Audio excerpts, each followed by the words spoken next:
La côte ouest de l'Afrique avait beaucoup d'eau douce et avait de plus grandes populations. De plus, la côte ouest avait des ports facilement accessibles. Nous connaissons leurs noms, les voici. Les ports le long d'eux sont Assab, Adulis, continués sur Suakin, Bérénice et Safaga. Regardez les dates. Ils sont tous antérieurs à l'islam. Remarquez qu'ils sont tous à une journée de bateau l'un de l'autre. Donc ils y allaient chaque nuit pour s'abriter. Ils existent depuis le IIIe siècle avant JC du côté de la mer Rouge. Je suis désolé. Du côté arabe de la mer Rouge, le seul port que nous connaissons s'appelle Yanbu, qui soutenait Yatrib. Qu'en est-il de Djeddah, qui soutient la Mecque? Les musulmans m'ont toujours demandé « Eh bien, Djeddah n'existait-elle pas non plus ?» Le docteur John Houting, qui est l'autorité mondiale sur Djeddah, a écrit son livre là-dessus, et si vous regardez son livre, il dit que Djeddah n'existait pas avant le 8e siècle après JC. Elle a été créée parce que la Mecque a été créée. La Mecque n'avait pas d'eau. Elle avait donc besoin de provisions. C'est pourquoi ils ont créé Djeddah. Donc, puisqu'il n'y en avait pas d'autres, débarrassons-nous de Djeddah et de la Mecque. Les voilà qui disparaissent de l'écran. Sans Djeddah, sans la Mecque, qu'advient-il de l'islam? Un grand X rouge? Qu'en est-il alors des civilisations? Peut-être qu'elle connaissait cet endroit. Demandons, et le docteur Patricia Crone est allée partout. Elle a posé cette question. Si la Mecque était la plus ancienne ville de l'histoire de l'humanité, quelqu'un, quelque part, aurait dû en entendre parler, alors elle est allée et elle a regardé. Et j'ai regardé tous les empires pour voir ce qu'ils disaient. Maintenant, rappelez-vous qu'elle lit et écrit 15 langues. Donc elle a lu tout dans sa langue d'origine. Les Assyriens, elle n'a rien trouvé sur la Mecque. Les Babyloniens ne savaient rien de la Mecque. L'Empire romain ne savait rien de la Mecque.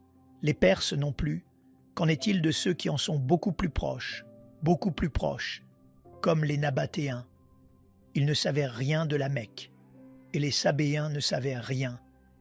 Et les Himyarites non plus, ni les autres, ni les Kinda, ni les Kédarites, aucun de ces peuples, y compris les Nubiens, juste de l'autre côté de la mer Rouge.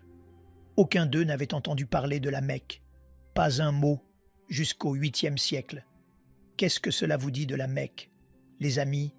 Si c'est le centre de l'histoire, si c'est la plus ancienne ville de l'histoire, c'est là qu'Abraham a vécu.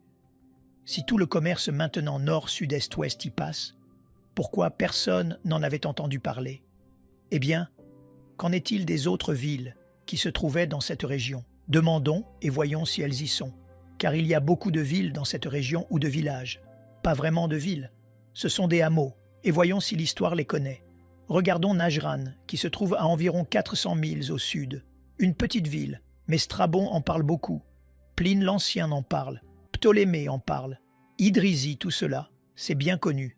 Qu'en est-il de Sana dans cette région, juste à côté de la Mecque? Oui, elles sont bien connues. Les Grecs en parlent depuis le 6e siècle avant JC. Ils font référence à ces lieux. Il y a tout un livre écrit sur leur histoire. Petra, Zygovski a écrit un livre entier sur l'histoire de Petra, où Muhammad a écrit une autre histoire là-dessus. Pourquoi toutes ces villes insignifiantes sont-elles mentionnées, mais aucune d'entre elles, pas une seule, ne mentionne la Mecque? Je vais vous dire pourquoi. Pour savoir pourquoi, regardez une carte et vous verrez pourquoi.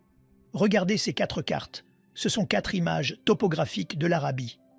Que remarquez-vous sur la Mecque et Médine? Eh bien, la partie centrale où se trouvent Médine et la Mecque est un désert, n'est-ce pas? Là où elles sont mortes, il n'y a pas d'eau. Là où il n'y a pas d'eau, il n'y a pas de nourriture. Là où il n'y a pas de nourriture, il n'y a pas de gens. Là où il n'y a pas de gens, il n'y a pas de ville. Là où il n'y a pas de ville, il n'y a pas de civilisation. Là où il n'y a pas de civilisation, il n'y a pas d'histoire. C'est aussi simple que cela. Combien de temps m'a-t-il fallu pour dire cela? 10 secondes, et vous pouvez faire de même. Il faut avoir de l'eau, les amis. S'il n'y a pas d'eau, il n'y a pas d'histoire. C'est pourquoi elle était appelée Patria Deserta par les Romains.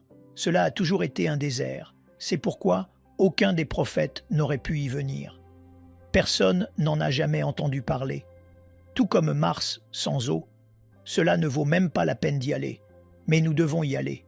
Allons au Hajj, parce que le Hajj est là où vous devez découvrir si le Hajj a été là depuis le tout début. Alors, il devrait aussi être archaïque.